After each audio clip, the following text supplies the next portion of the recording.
Everyone's talking about interest rates, cash flow, and passive income in 2025, but almost no one is talking about this rental hack. I'm using a strategy that turns an average rental into a cash machine, and most investors overlook it totally and completely. It's called house hacking, and I'm going to show you today how renting by the room is maximizing my returns in a market where margins are tighter than ever. What's up, social media world? It's me, BP, Ben Peters, coming at you with another video. I am a real estate agent, real estate investor in the Minnesota area. I own 20 rental properties, and I'm here to tell you how to make more money with your rentals. If you like videos like this, hit that subscribe button, but let's jump into it.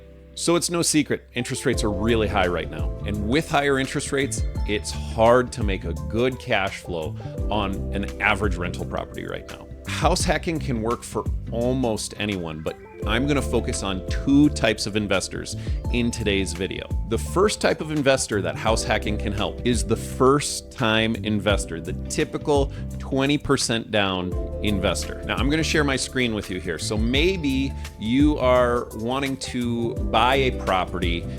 You are buying your very first rental. That means I need 20% down, and I'm going to use this as a rental. So I'm going to just use this. Now, this is active contingent. Yep, active with contingency, but it's a nice little 3-bed, 3-bath townhouse in Lakeville, Minnesota. Really cute on the inside.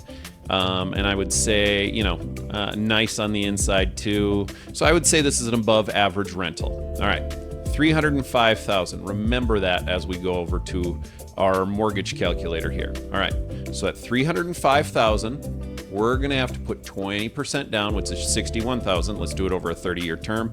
Interest rates are high, 6.7. This is even a generous interest rate right now. Might even be a little more, but I'm just going to use the average rates according to bankrate.com. This is a mortgage calculator I love working with. Now, if you look at property taxes, homeowners insurance, because it is a townhouse, homeowners insurance is super small because it's included in that HOA fee. So when you factor all these in, all right, let's take a look at our spreadsheet. We're buying it at $305,000. Our down payment was the 20% down, $61,000. Your PITI, principal, interest, taxes, and insurance, and in this case, it also includes the HOA fee, is $2,144. Now, if you look at Rentometer, this place in Lakeville, if you look at the average rental is $2,100. I think this is going to be on the nicer side. $2,325 is in the 75th percentile. So I'm giving the benefit of the doubt and saying we could get $2,395, just because it is a tighter rental market and everything like that. Your cash flow per month is only $251. Now, this is not accounting for extra fees, whether that be property management, whether that means something breaking. So by the time you factor all that in, you're probably not making a ton of money. Yearly, $3,000 per year with an ROI. How I get this number is I take the yearly, divide it by our original down payment, which is $61,000. You're just shy of 5%. 5% ROI, not a great ROI. Me personally, I'm looking for at least 12% cash on cash return. And we're at 5% here. So this is the definition of an average rental. First, let's talk about what is house hacking. House hacking is when you rent out per room the entire unit. So with this particular unit, 3-bed, 3-bath, we are renting out individual rooms within that unit. Now, I always want to make sure I'm basing everything off of data. I'm guessing you can get about $1,000 a month for all 3 bedrooms. And where am I coming up with that? Well, if I look in Lakeville, I'm looking for 1 bed, 1 bath, 1 bed, 1 bath. Okay, here's $1,600, $1,699, $1,500, $1,300, $1,195, $1,400, and here's $895. If you look at this $895, it's got 4 pictures. It's awful. Like, who is wanting to move into that? Okay, now this one, just as a reminder, very nice. Okay. And so that's why I personally believe, I think you could get about $1,000 a month per bedroom. So if we factor in the exact same equation here, all right, we bought it for $305, still our down payment is 20%. Our PITI is the same, $2,144, but We rent out the first bedroom for $1,000, the second bedroom for $1,000, the third bedroom for $1,000. Okay, our cash flow goes into $856 per month. Yearly, we're making 10 grand per year. And once you divide that by the 61,000, our ROI is 16.84%. Remember, I'm not getting out of bed for at least 12%. With this being at 16%, absolutely, this turns an average rental into a solid, I wouldn't even say solid, I would say a home run deal. Now let's talk about the second type of investor that house hacking can help. The first-time home buyer who is also wanting to be an investor. So one thing about being a first-time home buyer, you can qualify for a lower down payment. So in our previous example, we had to do 20% down.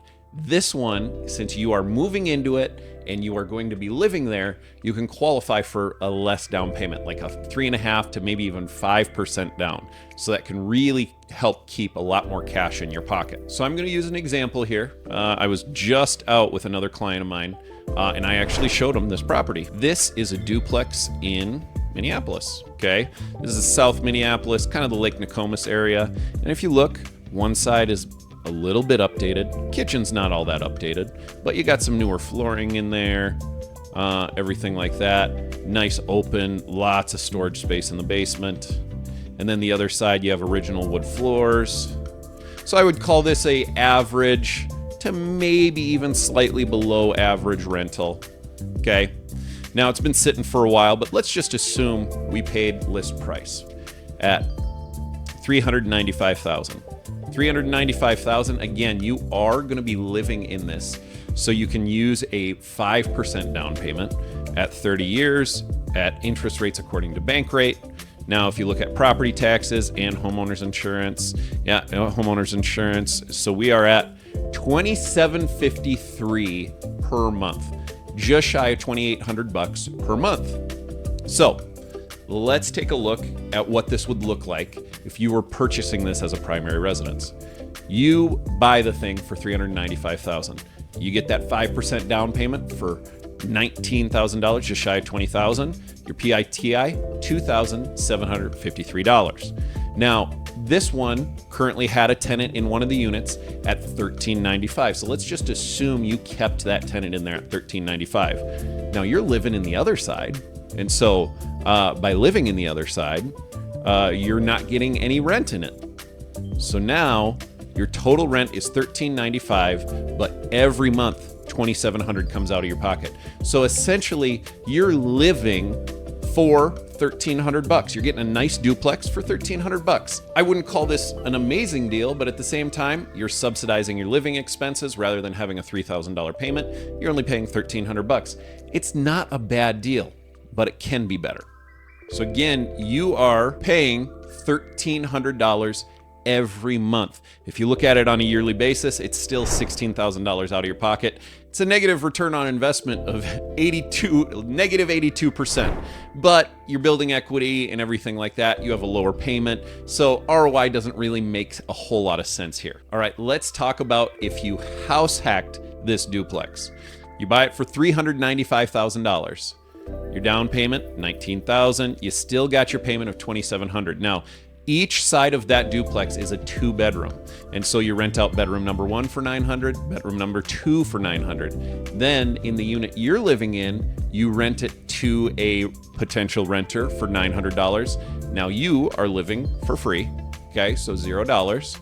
Your total rent, $2,700. Your cash flow, now you're still in the hole here of negative $50, okay, yearly. So it's a negative 3% return on investment.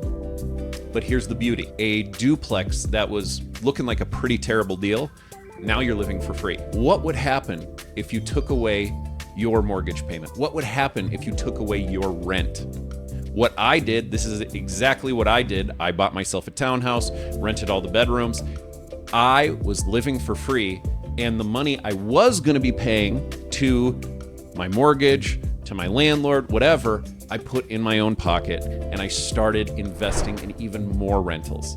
And so this is the beauty of house hacking. You can take a terrible deal with this duplex, it looked like a terrible deal, and made it so that you're living for free. Now you can go stack cash, go buy your next rental. Now, let's talk about the caveats. House hacking isn't all sunshine and rainbows. There is more that goes into it.